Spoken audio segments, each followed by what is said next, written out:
it's not the most pleasant of experiences either. It can be a challenge. In adolescence, it's unbelievably challenging. I mean, you're walking around as a kid and you've got your tent pole in your pants all the time. You can't have no real control over it, and you are obsessed. It's just incredibly hard to overcome. But that's what people say, right? That's exactly what they say in It terms of is when they get a exactly bunch what of they this stuff. say. And I think this would be extremely helpful for all of us to understand and hear and listen to and stop shaming men for having these feelings. Um, these are normal feelings. And the shame should come with acting inappropriately on those feelings, right? It's not the understanding of human nature that should lead us to make judgments about individuals. It's how are you behaving and what are we doing as a society to shape behaviors in a way that we can all live together relatively peacefully.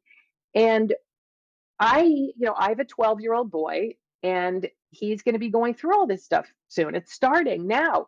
And he's picked up from the culture that being becoming a man, that there's something toxic about becoming a man. And I am appalled by this. I want to celebrate his sexual maturity just like, women are celebrated for becoming women. I want him to feel like becoming a man, like you described earlier, is the most awesome thing on the planet. And it's going to be, and having, I don't know what it's like.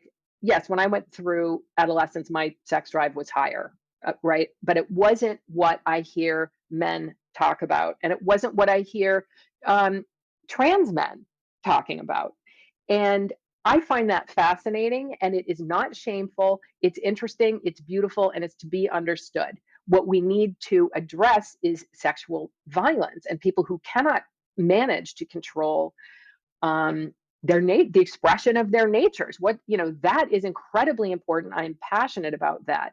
But Well, first has obviously, to but come the conversation is okay. No shutting down the conversation. No shaming people for saying what you just said, that you're overwhelmed with horniness and puberty or whatever. Let's hear it. Let's understand it.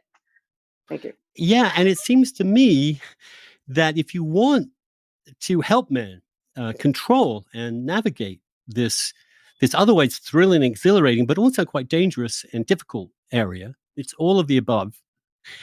You're going to be much more successful if you treat the basic condition as good and then show how it can be brought to even better ends.